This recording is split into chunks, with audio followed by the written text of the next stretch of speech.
नूतन बस स्टाण्ड उद्घाटन होईछि पुलिस फांडी।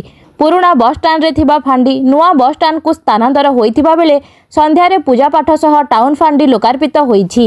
एठारे जणे एसआई ऑफिसर, जणे हाबिलदार और 4 जण कॉन्स्टेबल नियोजित होइछन्ति। सूचना जे प्रतिदिन 200 रु अधिक बस एठारू चलाचल करुछि। जिला तथा जिला बाहर हजार हजार यात्री यातायात लगी रही। व्यावसायिक अनुष्ठान गढ़ी उठिलणी।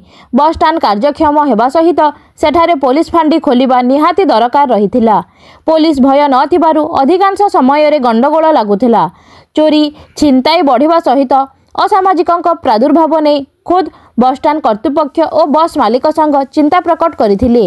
ए नै बारंबार अभियोग सहित एएसपी दृष्टि आकर्षण करा जायथिला, जहा फल जिला आरक्षी अधीक्षक राहुल जैन नूतन टाउन फांडी को रिबन काटी उद्घाटन करिसेंती। एही उद्घाटन समारोह रे अनुगोल एसडीपीओ रमाकांत महालिक, टाउन थाना अधिकारी धीरेश कुमार दास को सह अन्य पुलिस अधिकारी एवं बस स्टाण्ड कर्तृपक्ष और बस मालिक संघ उपस्थित रहिथिले। सर कौन कह नुआ बस स्टाण्ड नुआ फांडी उद्घाटन? हाँ, आज आमर एसपी सार आसिक उद्घाटन कले।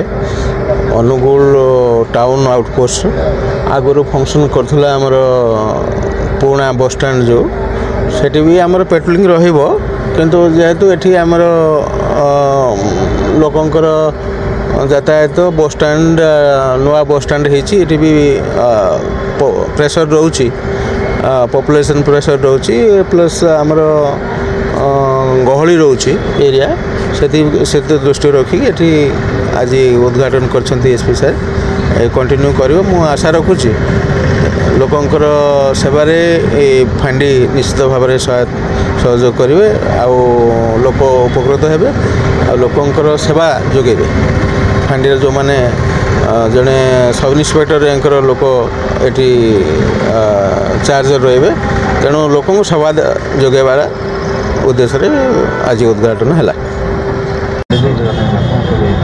आज नूतन बस स्टाण्ड फांडी उद्घाटन हो नूतन बस स्टाण्ड जिला बस मालिक संघ तरफ पुलिस प्रशासन को अशेष अशेष धन्यवाद जनाऊँगी। आज सार आसी आमर ए फांडी ओपनिंग कले। फांडी हवा द्वारा ए बस स्टाण्ड चोरी दरारी भल मंद सब आमर सुरुखुर चलो एवं पुलिस माने जगी रही। एठू आज फांडी स्टार्ट है। आउ किछि दिन भितर आमर बस स्टाण्ड शांति श्रृंखलार सह बस स्टाण्ड चलैया आम समस्ते निर्णय करूँ।